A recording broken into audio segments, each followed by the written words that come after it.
Prior to Sean McDermott becoming head coach of the Buffalo Bills, they were pretty consistent bottom feeders. They had the longest missed playoff streak in the NFL, but McDermott was able to help break that streak with Tyrod Taylor as the starting quarterback. Since then, they added Josh Allen and have been pretty consistent real contenders, nearly beating the Kansas City Chiefs on multiple occasions in the postseason. Despite that, many people think that he is not a great coach and want him gone, which makes him a very unique person to talk about. And honestly, there are, I think, very fair and valid points on both sides here. So let's discuss exactly how is Sean McDermott as a coach. And we can talk some X's and O's if we want. I think some of this goes beyond X's and O's, but first let's talk some X's and O's. For example, in that playoff game where they played against the Chiefs, while that was a very close game that could have gone either way, in my opinion, I thought that he was a big reason why it didn't go the Buffalo Bills' way. They did a lot of stuff like this, which is they're playing cover 3 zone, and I don't really understand why they played so much zone coverage in this game, because the Chiefs had performed much better against zone last year than against man. Like on this one, you see Mahomes, Andy Reid kind of schemes up this play designed to get the halfback underneath, and you see this halfback, there's no one around him. This isn't the player's fault. This is just a good concept against this coverage, which we know Andy Reid is great at and has been consistently great at scheming this stuff up all year. As you see, this results in a pretty easy first down and to get inside the 5-yard line. This is just one example, but this happened a lot that game, and I really thought McDermott didn't do a great job at making adjustments. I mean, there were occasional times when he played man, not a lot. Like here, for example, this is going to be man coverage. It's a cover 1 play, and watch what happens. You're going to notice this is also a big play for the Kansas City Chiefs. I mean, they're able to get that big completion, but man, it feels like it was a lot harder to do that, right? It feels like that made things a little bit more difficult, and they kind of abandoned this too early, did not do it enough. And I think you saw Baltimore the following week have a lot of success against the Chiefs offense, primarily by running these types of coverages. So something I criticized McDermott for at the time, and I think it's fair to criticize, I think it was a mistake. Also, the year prior, we'll go to that Cincinnati playoff loss when the Bills were favored to win. They were at home. One other weird thing that I thought that McDermott made a mistake on was you have this deep route on the outside. It's Tre'Davious White who's covering him, which, again, to me was a curious choice. If you're unaware of Tre'Davious White, he was a really good corner for the Bills for several years, but then got an Achilles injury, and since coming back this season, in the season that I'm showing you, 2022, really struggled to just play even consistently. Despite that, the Bills really trusted him to be an outside corner, like just consistently, even though they actually done pretty well coverage wise with his absence. On this play, Burrow is going to throw it down the field, and this is going to result in a long pass interference play. I edited it kind of funny because there was a collision right after I cut that, was kind of a tough collision I didn't want to show because I know some people don't like to see that stuff, so that's why it's edited a little funny.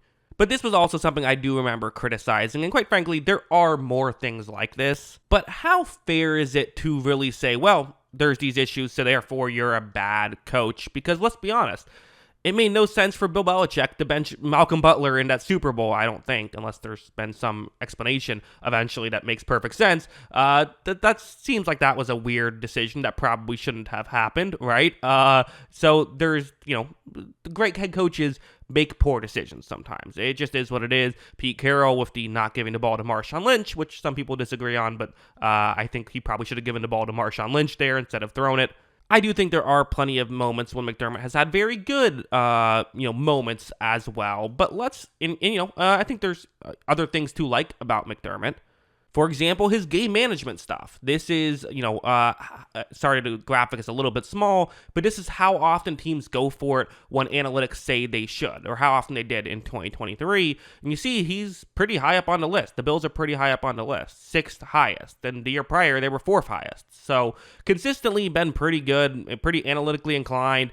They go for it when they should, which with Josh Allen, you should be doing that even if you're not an analytically inclined team, right? But usually, when you see stuff like this, it's because you have someone who's, more forward thinking. So, the game management stuff, very good for McDermott, but not everything you look at is very good when you start looking at numbers. This chart is a bunch of gibberish that I'm going to have to explain, but let me explain it. So I have an algorithm using PFF grades to determine how much wins a team should, in theory, get. It's an imperfect algorithm, but it actually tends to be pretty consistently good. And like a lot of times when I look at it, there will be teams that do better in the algorithm than you would think.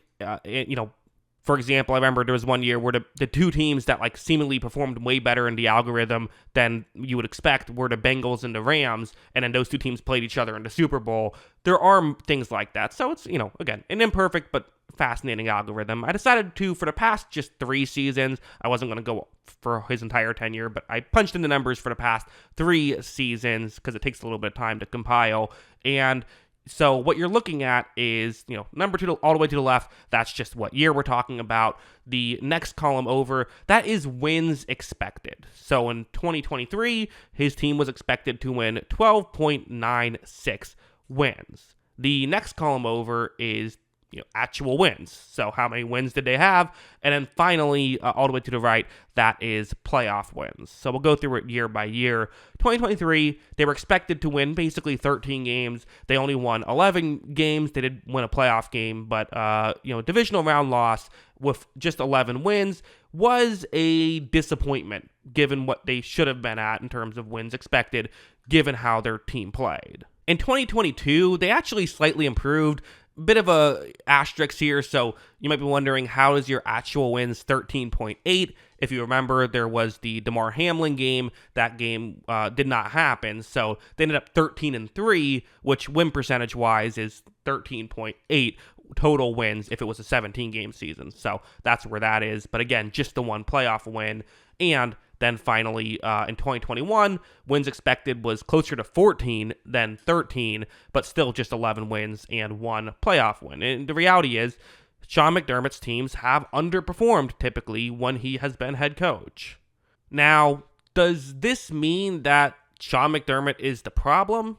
Not necessarily. No, it could be several things. It could just be good old-fashioned luck. It could be the algorithm itself isn't a perfect algorithm, and maybe there's, for some reason, maybe Josh Allen is overvalued or something like that. I don't think that's the case, but, if I had to guess, I would probably guess luck is the, number one. Usually when there's a disparity like this, my first conclusion I jump to is luck, and then the second conclusion I jump to is coaching. And if it goes on for long enough, which I don't know if it has or hasn't, but if it goes on for long enough, I would usually say that is, coaching. So does Sean McDermott suck as a head coach? Well, I don't think that's totally fair to say at all. I mean, again, there's plenty of quality traits to like about him, and it is worth mentioning, I don't know if all these good players for the Bills are able to be good if it's a different head coach there. Like, it's part of why the team usually performs so well according to PFF grades, because of McDermott's coaching and putting them in positions to succeed. Things like that. It's possible. It's interesting. I don't know exactly what to make of him. I do think it's kind of, you could make a similar comparison to like the Toronto Maple Leafs if you're a hockey fan. It's not a one-for-one comparison by any means, because the Maple Leafs, if you're not a hockey fan, essentially their thing is they have a core 4 of really good players, but they never can get it past the first round. And at a certain point, it seems like they've kind of finally come to the conclusion of, well, okay, who cares about logically what makes sense? It hasn't worked. We have to move on from one of these guys. And many people think they're going to trade Mitchell Marner in the offseason. For the Bills, I almost wonder at what point do you say the same thing? Listen, a lot to like about Sean McDermott. At a certain point, it hasn't worked. Let's move on. I don't know. But they're deciding to keep him right now, and I do think they could win a Super Bowl with McDermott. I don't think it's out of the question, and I do think that he is there's enough to like about him. I think he's certainly a coach that would get another job if the Bills decided to move on, but doesn't necessarily mean it's the wrong move for the Bills to decide to move on either. So I don't know. It's interesting, but yeah, those are kind of my thoughts. What are yours? Let me know in the comments below. Always love hearing from y'all, and of course, as always, thanks for watching.